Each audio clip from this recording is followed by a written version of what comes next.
Yeah, I just wanted to talk to you a little bit. Some of you may know I was in London for the last 10 days, and it's the history there is just fascinating between the World War II stuff and the royalty stuff. It really is fascinating. And so I got a lot of questions about how do you navigate travel. And it doesn't matter if you're going on a week-long hunting trip somewhere or across overseas or wherever you're going. It doesn't matter. Anytime we get out of our kind of quote unquote normal environment, it can cause anxiety and it can cause problems if we don't know how to navigate that. And as I've said, if you've listened to any of my stuff in the past, it's so important, and I can't stress this enough, is you need to know your body's owner's manual. What drives me crazy is I've coached hundreds of people now, and almost always they say, man, every time I went to the doctor, they said, I've got to eat better and exercise more. And they're like, I didn't know what is better. How do I eat better for me and my body? Because what works for me might not work for you. So how do I know how to eat better, quote unquote, and what do I do to exercise more? First of all, exercise is just random bullshit that people do to try and get in shape. And don't get me wrong, it's way better than nothing. But what you need to do is you need to train. Training is a specific program designed specifically to you to kind of prop up the things that you need to do versus just random exercises, okay? So, but doctors never talk about that, and I'm not throwing them under the bus. I'm just saying that it's part of the reason why people get frustrated, because they don't know what to do. And so we look at things from the lens of macronutrients. Now, it's way more complicated than that, but if you just pick this low-hanging fruit, and you'll get 80% of the way there, if not more, okay? And you'll start getting better every year instead of going downhill every year and having your doctor holler at you that you need to eat better and exercise more, okay?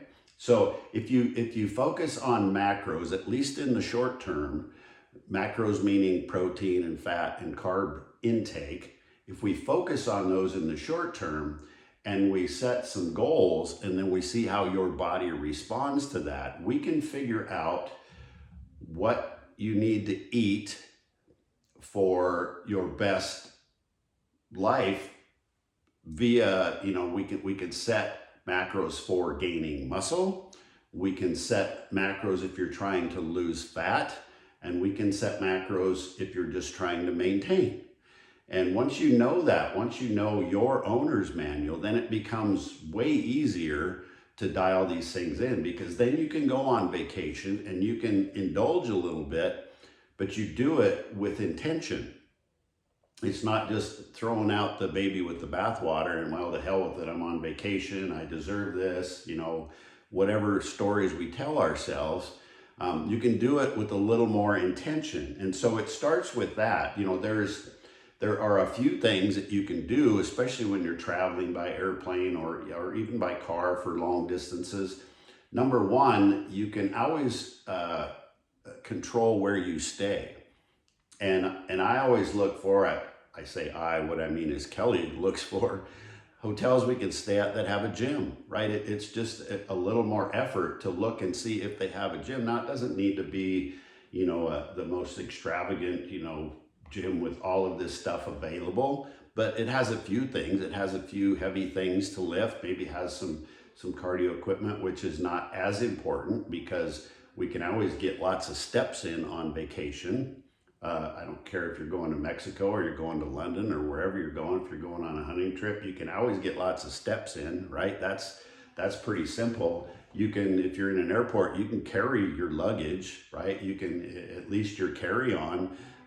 You can always make it a rule that, like we do, if we go on a cruise or we go to wherever, we don't take escalators or elevators. It's real simple just to make that as a rule. Carry your carry-on luggage up the stairs, up the escalator, instead of taking the escalator, there's always stairs right next to that, and just do those little things. You'd be amazed at how that adds up. So you can also, at most of these hotels, and they don't have to be super expensive, but you can ask I'd say 60, 70% of the time, if you ask for a bathroom scale, they'll have that there. Now, it's not to be anal about it and, oh gosh, I put on a pound or two or whatever. It's just being intentional about the kind of person that you are. You're intentional about trying to, keep yourself healthy and strong and doing those sorts of things. You can still do your morning routine. You can still have your coffee. You can still do your quiet time or your meditation or whatever it is, whether you're on vacation or you're sitting on a rock out in the mountains during hunting camp, whatever it is. There's so many of those things that you can do. And by all means, you just need to plan ahead a little bit, put a little thought into it. You can absolutely think about where you're going to go for dinner. You can look up the menu online these days, even in London, and you can decide ahead of time what you're going to have for dinner. And you can still indulge, but you know that if you do this, then this is what's going to happen, and you make a conscious decision instead of just saying, "Oh, to hell with it, I'm on vacation, I quote unquote deserve this," because what you deserve is you deserve to take care of yourself. You deserve to live a happy, vibrant, strong, fulfilled life. That's what you deserve. You don't deserve to eat all the bullshit garbage foods where you feel like crap, or indulge in excessive alcohol where you feel like crap the next day. And so, all those things are things that you can control. So I just encourage you, if you are traveling, to understand that, to think about that next time.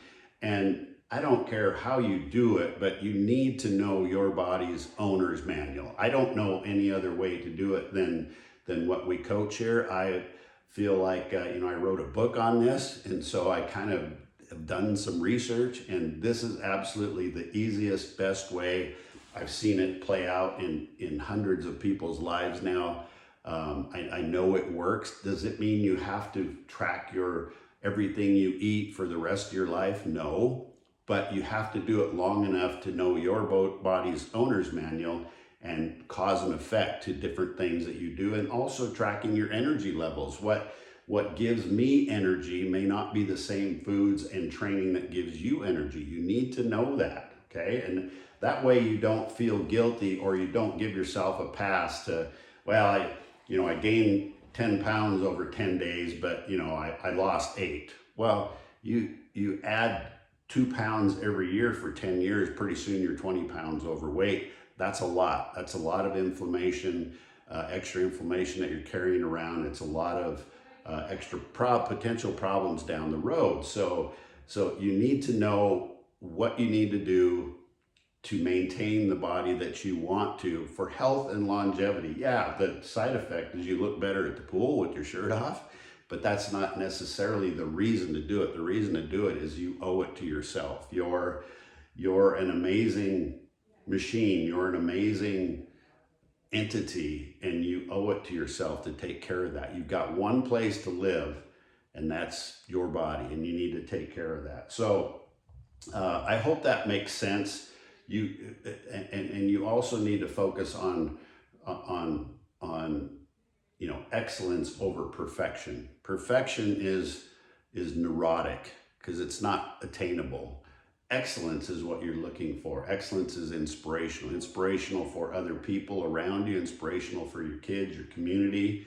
And so if you know these numbers, then it's really easy when you get home to get back on track and know what you need to do to get back to where you wanted to be, and you don't feel guilty about it. You enjoyed the hell out of your vacation, but you have to know those numbers. It's as simple as that. And once you know that, it's just so liberating to be able to move forward, knowing that you're in control. You're not just a victim of society, or a victim of all the processed foods that you just can't control yourself, or you're not a victim thinking that you have no willpower. Nobody has any willpower if they don't see results from the action that they take.